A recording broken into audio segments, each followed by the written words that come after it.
Hello everyone, you are most welcome on my YouTube channel. This is Lakshmi Shankar.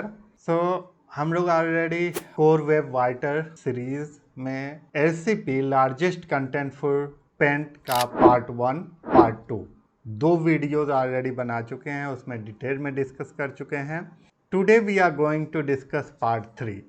Part 1 में हम लोगों ने discuss किया था जो वेबसाइट के डिज़ाइन लेआउट से लेकर के LCP का कंसेप्ट समझा था और उसमें कस्टम फॉन्ट स्वैप फॉन्ट कैसे CSS फाइल में या आप अपने वर्डप्रेस में जा कर के प्लगइन यूज़ कर सकते हैं. ये सारी चीज़ें डिस्कस किए थे. इसके बाद हम लोगों ने पार्ट 2 में डिस्कस किया था mainly caching, minification and differing. ये तीनों चीज़ों को यूज़ करके और देखा भी था किसे बोलते हैं और क्या कॉन्सेप्ट होता है, पूरा डिटेल में डिस्कस किया हुआ था.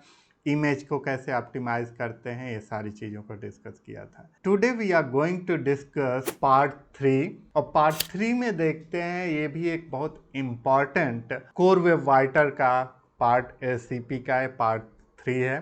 तो कोर वेब राइटर एक्चुअली में जब हम लोग बात करते हैं तो आप कोई भी मतलब अपने वेबसाइट का स्पीड या LCP चेक करने के लिए आई एम श्योर आपने गूगल का पेज स्पीड इनसाइट या लाइट हाउस ऑलरेडी चेक किया होगा और वहाँ से देखा होगा कि LCP का स्कोर क्या है, मतलब 2.5 सेकेंड से कम है या ज़्यादा है. तो ये ऑलरेडी आपने देख लिया है.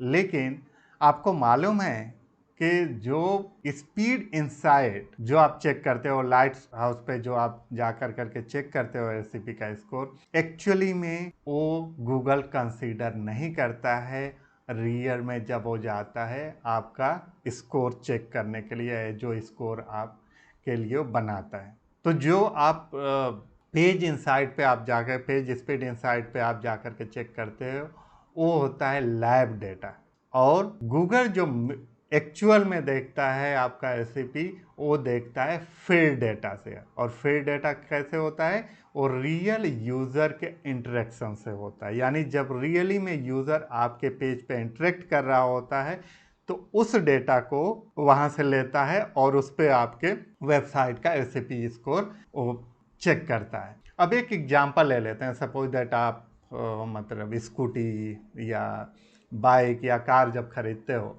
तो आपको एक माइलेज दे दिया जाता है कि मतलब आपकी कार मतलब 15 किलोमीटर पर लीटर चलेगा या स्कूटी 50 मतलब 1 लीटर में 50 किलोमीटर चल जाएगा. तो ये जो टेस्टिंग होता है ये भी एक्चुअली में ऐसे नहीं देते हैं, ये भी टेस्ट करके देते हैं. तो लेकिन जब टेस्ट करते हैं तो ये टेस्ट क्या होता है, एक बड़े से लैब में इनको चेक करने के लिए दे दिया जाता है और वहीं से स्पीड ये चेक करके बता देते हैं.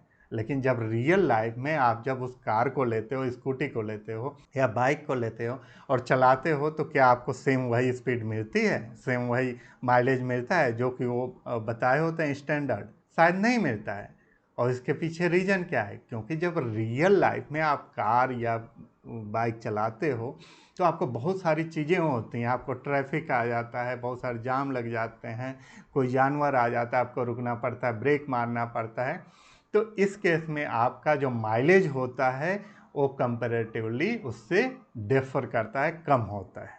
ऐसे ही सिमिलरली जब हम लोग यहाँ पे बात करते हैं पेज स्पीड इनसाइड में जो हम लोग देखते हैं वो होता है लैब डेटा, लेकिन जो गूगल देता है वो फील्ड डेटा. मतलब जो यूज़र आपके वेबसाइट में जा कर के रियल में इंटरेक्ट करता है उस डेटा को कलेक्ट करता है और उस डेटा के बेस पे, जिसे फील्ड डेटा बोलते हैं, उसके बेस पे आपका LCP स्कोर डिसाइड होता है.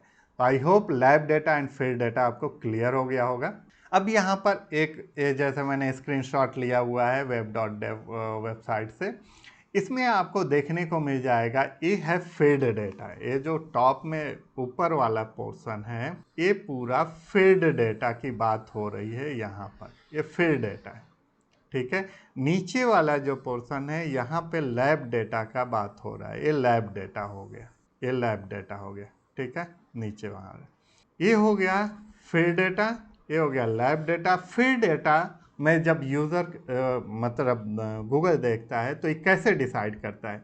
एक्चुअली में हर एक यूज़र का डिफरेंट सेट होगा, मीन्स वो किस मोबाइल पे आपके वेबसाइट को ब्राउज़ कर रहा है, इस पे डिपेंड करता है, उसके नेटवर्क पे डिपेंड करता है, वो किस लोकेशन से कर रहा है इस पे डिपेंड करता है, किस सर्वर पे इंटरेक्ट, तो ये सारी चीज़ें मैटर करती है जब एक्चुअल में यूज़र आपकी वेबसाइट का लिंक अपने यूआरएल पेस्ट करता है या कहीं से भी उस लिंक पे क्लिक करता है। तो कैसे गूगल क्या करता है कि जो यूज़र इंटरेक्ट करता है उसमें से 75% जो डेटा होता है उसको उठाता है और उस मतलब जो बेस्ट डेटा होता है, जो बेस्ट यूजर से इंटरेक्शन होता है वो उठाता है और उसकी बेसिस पे एनालाइज करता है कि मतलब एक कैसा एक्सपीरियंस रहा यूज़र का, मतलब स्लो रहा, फास्ट रहा या कैसे। अब इस डेटा को यदि समझना है तो आप समझ लो जैसे ये है LCP, ठीक है। यहाँ पे LCP क्या हो रहा है, 88% मतलब गुड कंडीशन में है। That means A more than 75% data ये कह रहा है कि 88% लोगों को मतलब 2.5 सेकेंड से हम लोग का गुड सिग्नल का क्या था, गुड सिग्नल गूगल यही बोलता है ना कि 2.5 सेकेंड से यदि लो होता है आपका पेज स्पीड, जो फर्स्ट पेज पे आ जाता है जिस पे यूज़र इंटरेक्ट करता है तो वो गुड कंडीशन में होता है। तो दैट मीन्स यहाँ पे 88% ऑफ यूज़र्स को ये लगा कि इस वेबसाइट पे ये जो वेबसाइट पे इंटरेक्ट किए वो 2.5 सेकेंड से कम में किए। दैट मीन्स ये 75%, क्योंकि ये 75% डेटा को उठाता है तो ये 75% डेटा से ज़्यादा पे ये 2.5 सेकेंड आया, इसलिए यहाँ पर आप देखेंगे तो LCP स्कोर 1.8 सेकेंड आ रहा है। दैट मीन्स एक गुड है, एक गुड सिग्नल दे रहा है। यही यदि हम लोग इसी को लैब डेटा में जाकर के यदि चेक करते हैं तो लैब डेटा में आप देख रहे होंगे कि ये 3.0 सेकेंड दिखा रहा है। तो यहाँ और यहाँ में बहुत डिफरेंस हो जाता है, इसलिए ये आपको देखने को तो मिल जाता है पेज स्पीड इनसाइड में, बट मेन जो डेटा उठाता है जिस पे वो कंसीडर करता है LCP वो होता है फील्ड डेटा। अब बात आती है कि फील्ड डेटा को हम लोग कहाँ पे देख सकते हैं, कैसे हम लोग, लैब डेटा तो हमें पता है, लैब डेटा तो हम लोग पेज स्पीड इनसाइट से देख सकते हैं। आप सिंपल वहाँ पर जाते हो, पेज स्पीड इनसाइट्स पे जा कर के और आप अपने वेबसाइट का LCP स्कोर देख सकते हो। लेकिन अब बात आती है कि हम लोग फील्ड डेटा कहाँ से देख सकते हैं जिस पे कि रियल में हमें भी पता चल जाए कि इस तरीके का स्कोर होगा या उसको कैसे इम्प्रूव कर सकते हैं। तो फील्ड डेटा के स्कोर को देखने के लिए, फील्ड डेटा के डिटेल्स को देखने के लिए आपको गूगल एनालिटिक्स यूज़ करना चाहिए। आप गूगल एनालिटिक्स में जाइए, ऑडियंस पे क्लिक कीजिए, ऑडियंस में जाकर मोबाइल पे क्लिक कीजिए, देन डिवाइसेस पे क्लिक करना है आपको। जब आप डिवाइसेस पे क्लिक करेंगे तब आप देखेंगे कि कैसे कैसे मतलब किस किस मोबाइल सेट से, किस किस सेट से या किस टाइप के कॉन्फ़िगरेशन वाले मोबाइल से यूज़र आपके वेबसाइट पे इंटरेक्ट कर रहा है। उसमें से आप देख सकते हैं कि कौन से ऐसे सेट हैं जिससे सबसे ज़्यादा आपके यहाँ ट्रैफिक आ रहा है। तो वैसे ही सेट वाले या तो सेम कॉन्फ़िगरेशन या सेम टाइप का आपका मोबाइल हो तो उस सेट से जा कर करके आप अपने इनसाइट्स को, आप अपने वेबसाइट को जाकर उस पर चेक कर सकते हैं, तब आपको रियल डेटा का पता चलेगा जिसे फील्ड डेटा बोलते हैं। आई होप ये क्लियर हो गया होगा।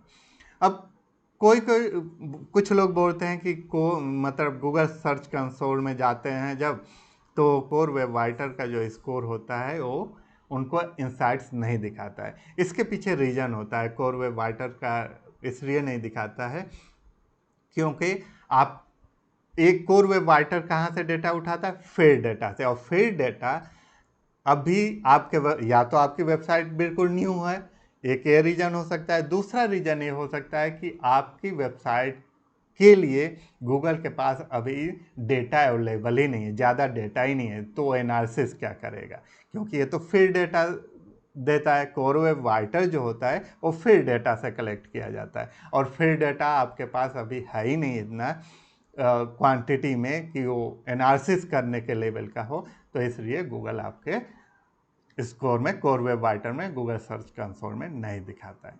तो आई होप ये क्लियर हो गया होगा। एससीपी, हम लोगों ने एससीपी का सारी चीज़ें डिस्कस कर ली, फॉन्ट स्वैपिंग, इमेज ऑप्टिमाइजेशन, इसके अलावा हम लोगों ने मिनिफिकेशन और ये सारी चीज़ें डिस्कस कर रही। लैब डेटा, फिर डेटा आपको क्लियर हो गया होगा। अब हम लोग नेक्स्ट वीडियो में, देखो आप, तीन चीज़ होता है, तीन कैटेगरी में डिवाइड किया गया है कोर वेब राइटर को। तो हम लोगों ने अभी तक लार्जेस्ट कंटेंटफुल पेंट का पूरा डिस्कस कर लिया, 3 पार्ट में डिस्कस किया। आप अदर 2 जो 2 वीडियोज़ हैं वो पहले बना दिया है मैंने, उसको आप चेक कर लेना, और ये 3rd वीडियो है। अब हम लोग नेक्स्ट डिस्कस करेंगे FID। सो नेक्स्ट वीडियो में हम लोग डिटेल में डिस्कस करेंगे FID। Thank you, thanks for watching.